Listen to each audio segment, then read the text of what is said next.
Alors oui, en effet, on a acheté pratiquement 300 millions d'euros sur notre SCPI Remake Life, c'est beaucoup. Est-ce que c'est trop cher? La question n'est pas aussi simple à répondre parce qu'en Europe, tous les marchés de l'investissement en immobilier d'entreprise ne sont pas corrélés, c'est-à-dire qu'ils ne corrigent pas tous de la même façon. De façon assez prosaïque, en Europe du Nord, les prix ont baissé beaucoup plus vite, également en Espagne ou aux Pays-Bas, qu'en France ou en Allemagne. Et évidemment, si vous renforcez votre investissement dans ces pays-là, là où les prix ont corrigé le plus vite, vous avez plus de chances d'investir dans un cycle bas, ou plutôt la fin d'un cycle baissier, plutôt que d'investir en France ou en Allemagne, où là les marchés sont un peu en retard, et on le voit à l'aune de ce qui se passe dans certains fonds immobiliers. Les baisses de prix commencent à arriver sur les SCPI, c'est le début du cycle. En 2024, très probablement, il y aura des opportunités d'investissement très intéressantes en France et en Allemagne, parce qu'on aura des vendeurs plus enclins à vendre à des prix plus bas.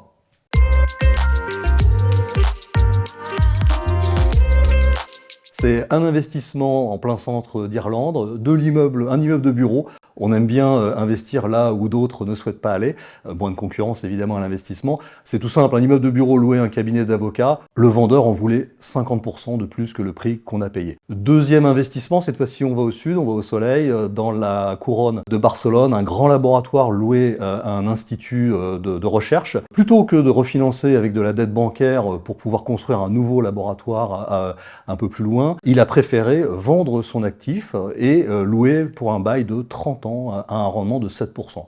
Donc compte tenu de la contrepartie, on pense que c'est plutôt une bonne idée pour une SCPI.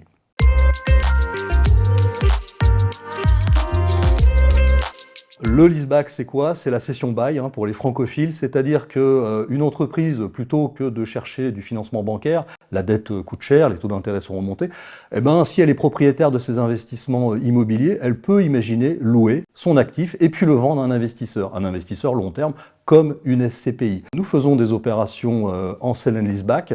Il y en aura probablement beaucoup plus l'année prochaine, puisque la ressource en matière de dette se tarit pour les entreprises, et donc cette solution finalement de croissance pour les entreprises redevient intéressante. On a investi à peu près 20% de nos investissements en 2023 sous ce régime.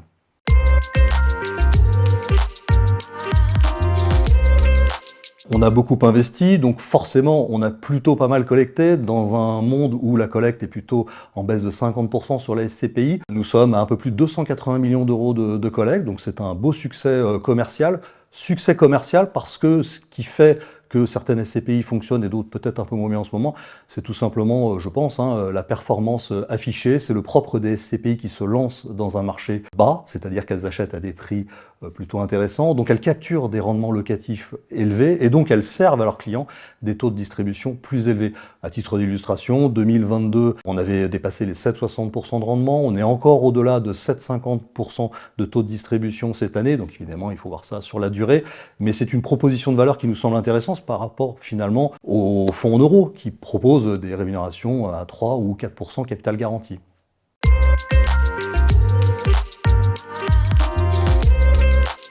Alors en face de ces 300 millions d'euros d'investissement, on a investi une dizaine d'immeubles, ce qui fait que la taille unitaire de nos investissements est entre 20 et 30 millions d'euros, donc ce sont des tailles relativement importantes parce qu'en face de nous, on a des investisseurs stressés qui sont assez souvent des fonds et donc qui ont des immeubles de plutôt grande taille. Ça nous plaît parce que quand vous avez un immeuble de cette taille-là, généralement vous avez une emprise foncière importante, donc potentialité de valorisation de ce terrain sur le très long terme qui est envisageable. Puis le deuxième élément, c'est que généralement vous êtes en pleine propriété. Et quand vous achetez un immeuble en pleine propriété, vous pouvez mettre en œuvre votre stratégie ESG. Je rappelle que nous sommes labellisés ISR, évidemment plus facilement que si vous êtes en copropriété.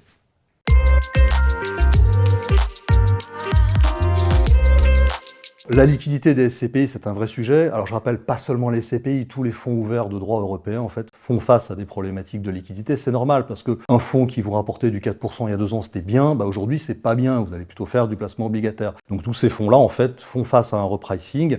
Donc des baisses liées aussi donc à des baisses de valorisation, donc des souscriptions plus faibles et donc des problématiques de liquidité. C'est évidemment pas notre cas puisque nous nous lançons dans un cycle qui est bas.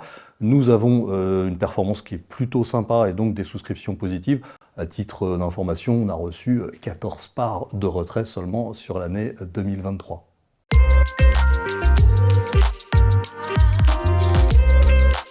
Évidemment, nous envisageons de lancer d'autres produits. Pourquoi? Parce que c'est un momentum qui est vraiment optimal, puisque nous considérons que les points bas vont être atteints en 2024 sur beaucoup de marchés européens. Donc évidemment, entrer dans un point de cycle bas, c'est plutôt opportun. Donc on y réfléchit, mais simplement, on ne veut pas lancer un fonds pour lancer un fonds. On lance un fonds qui soit à la fois un peu différent évidemment de nos confrères, mais surtout un fonds qui soit distribué, et donc d'avoir le soutien évidemment de nos distributeurs pour pouvoir lancer ce deuxième produit. Donc c'est tout à fait envisageable, mais pas encore certain.